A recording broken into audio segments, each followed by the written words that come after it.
Hey, soap fans, grab the biggest cup of coffee you can find because we have an absolute mountain of drama to unpack today.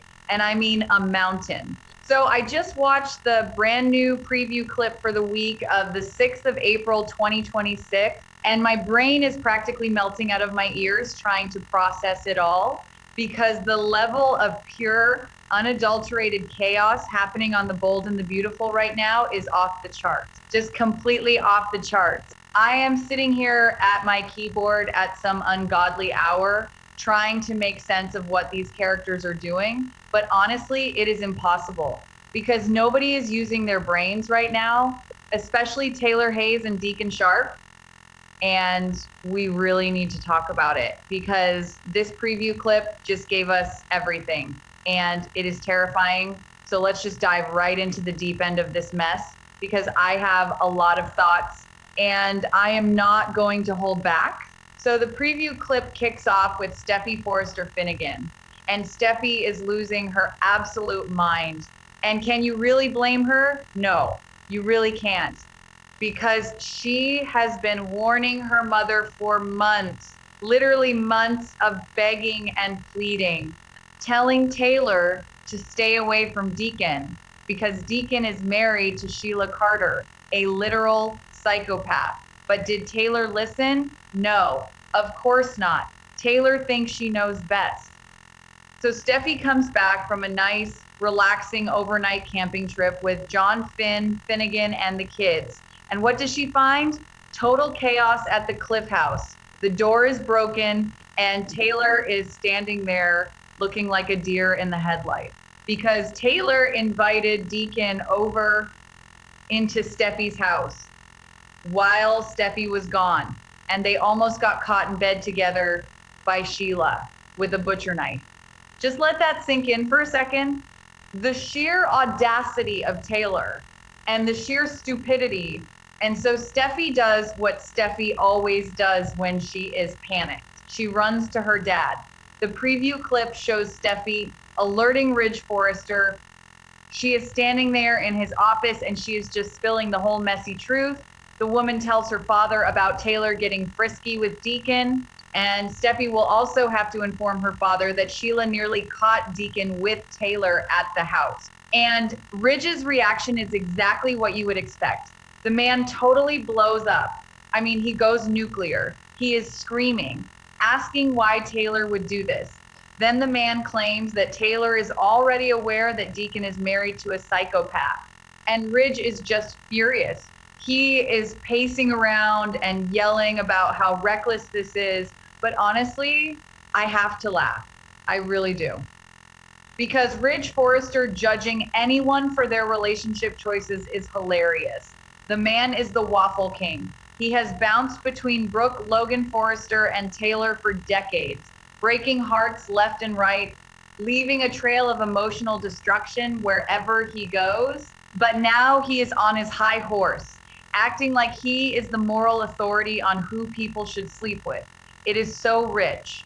But Ridge is protective. He always wants to be the hero. So he is probably going to try and step in, try to save Taylor from the mess she created.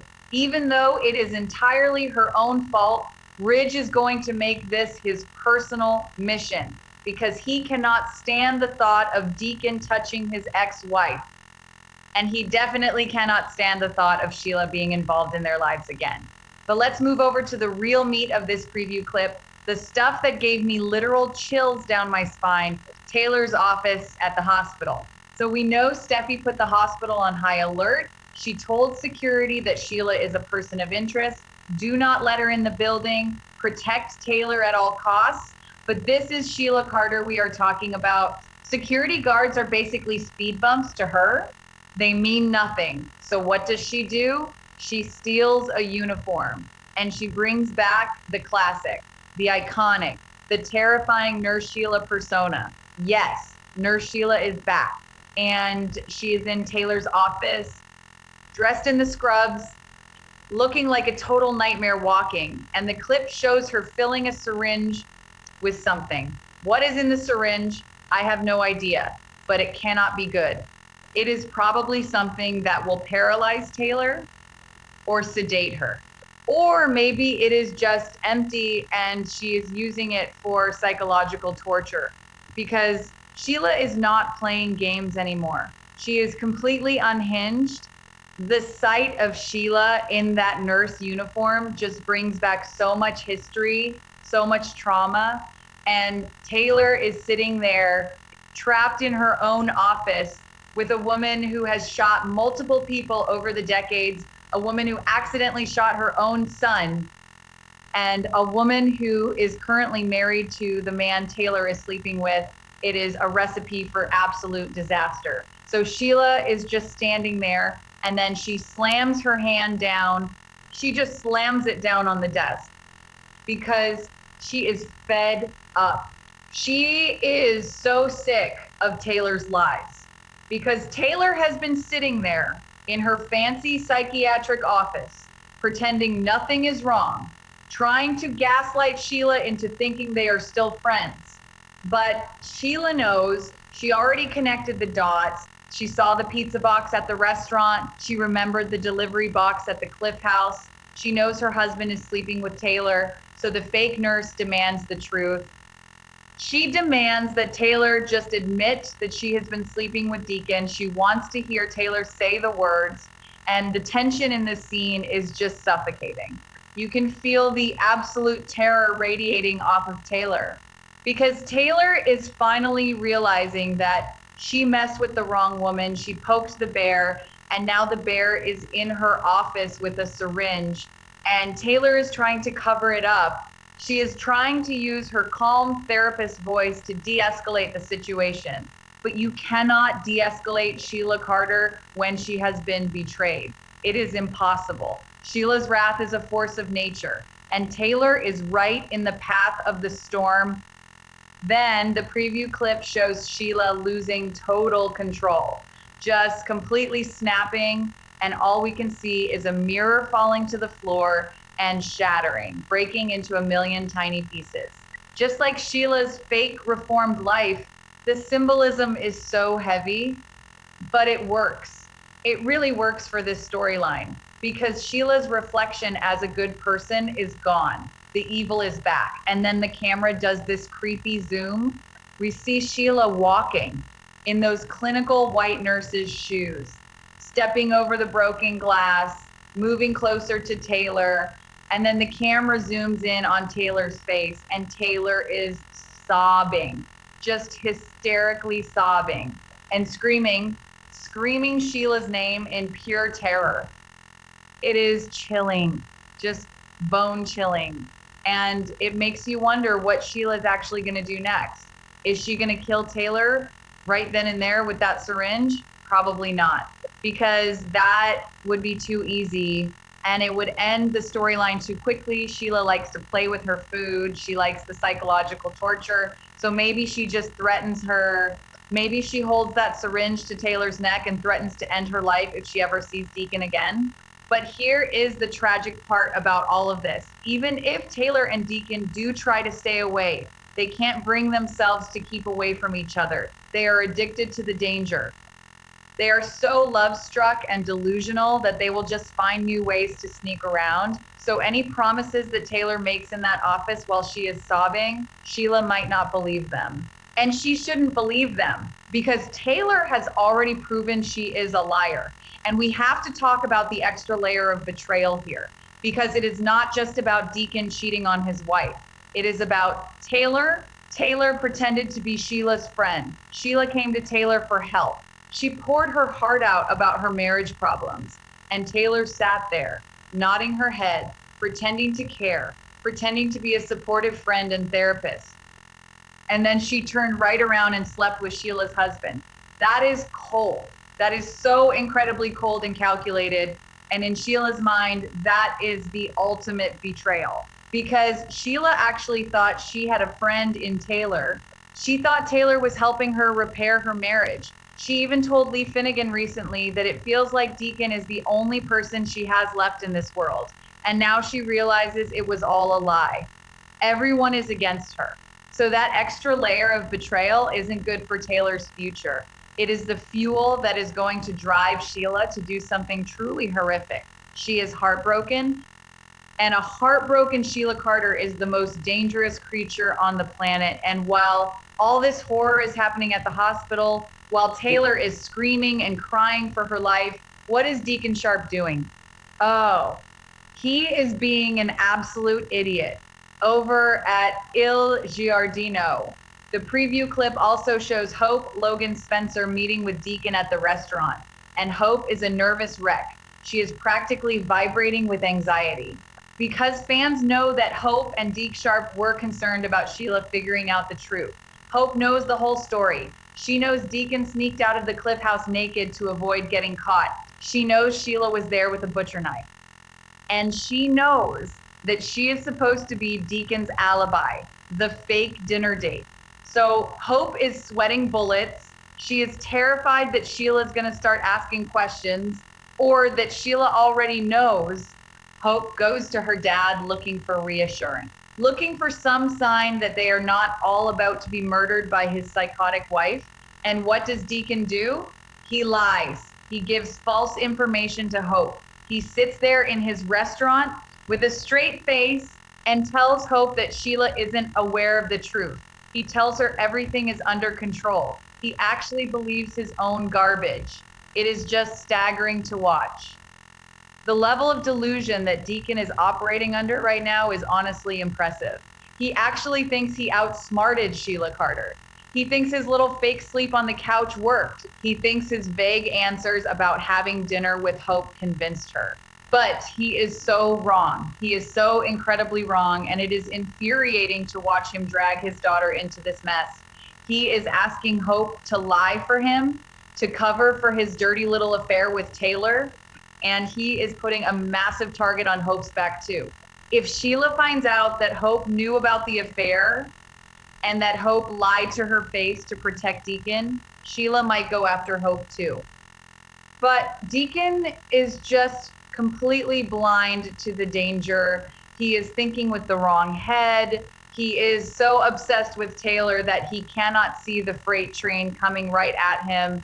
He is telling Hope that the secret is safe, while at that exact same moment, his wife is dressed as a nurse holding a syringe to his girlfriend's face. The dramatic irony is just off the charts.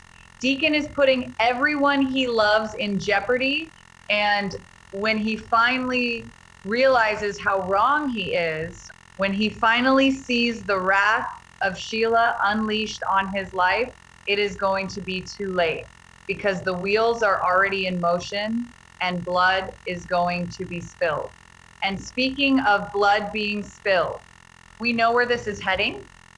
We know from the spoilers that Sheila is going to escalate this. She is going to get a gun, because of course she is, and she is going to go after Taylor.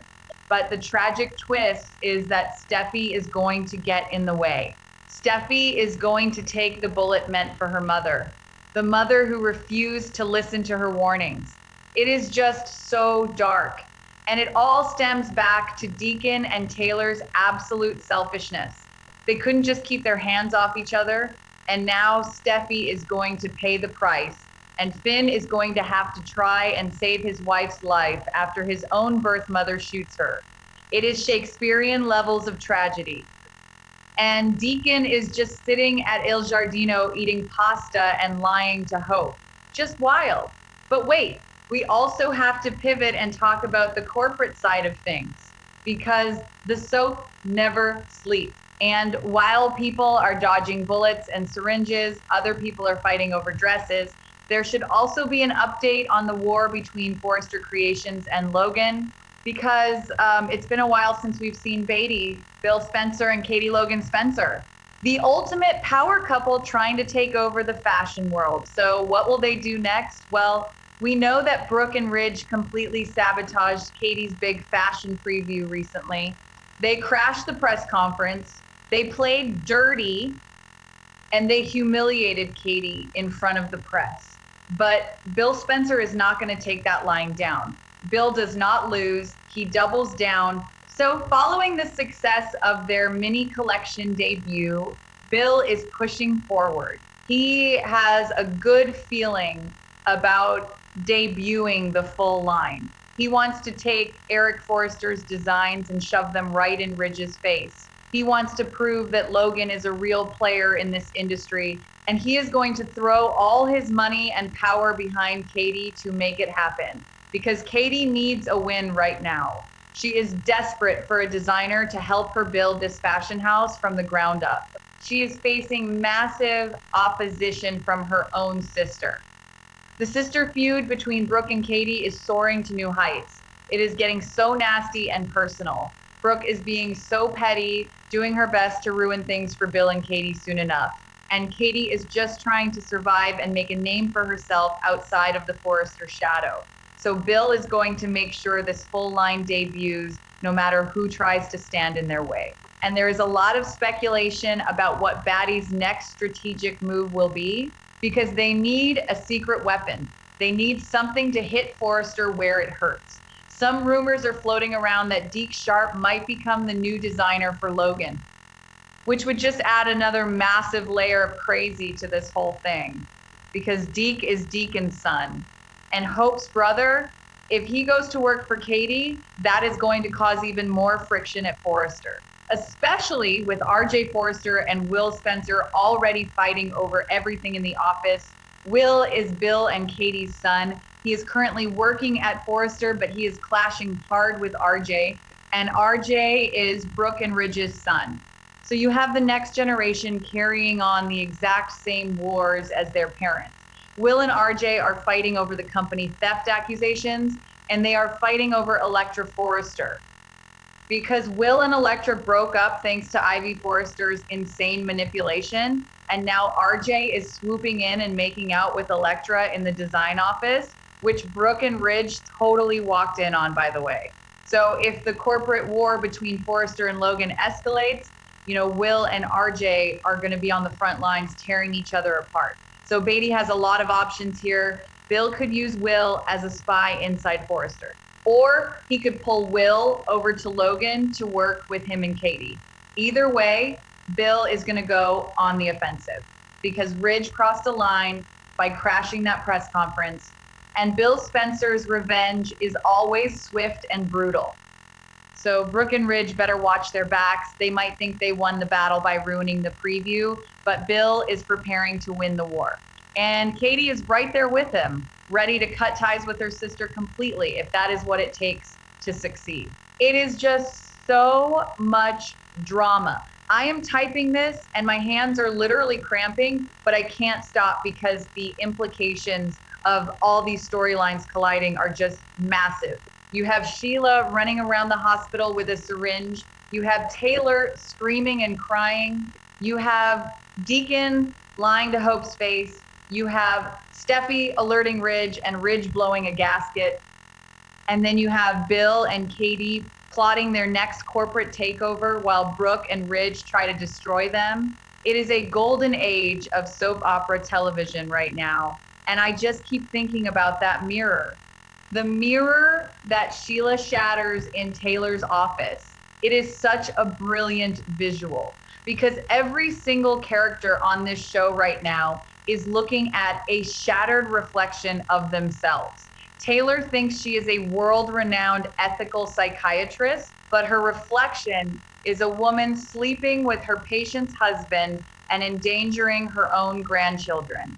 Ridge thinks he is the moral compass of the family, but his reflection is a hypocrite who has cheated on every woman he has ever claimed to love.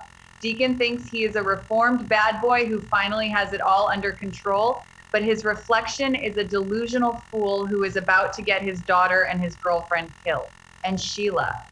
Well, Sheila's reflection was a reformed mother trying to be good, but that mirror is broken now, and the only thing left is the monster. So we just have to sit back and watch the carnage unfold, because there is no stopping it now. Sheila is in those nurse shoes. She is stepping over the glass and she is coming for blood. And I will be right here drinking my massive cup of coffee and documenting every single crazy, clunky, unbelievable second of it, because that is what we do. We watch the train wreck and we love it. So stay tuned, soap fans. because the week of April 6th is going to change everything on The Bold and the Beautiful.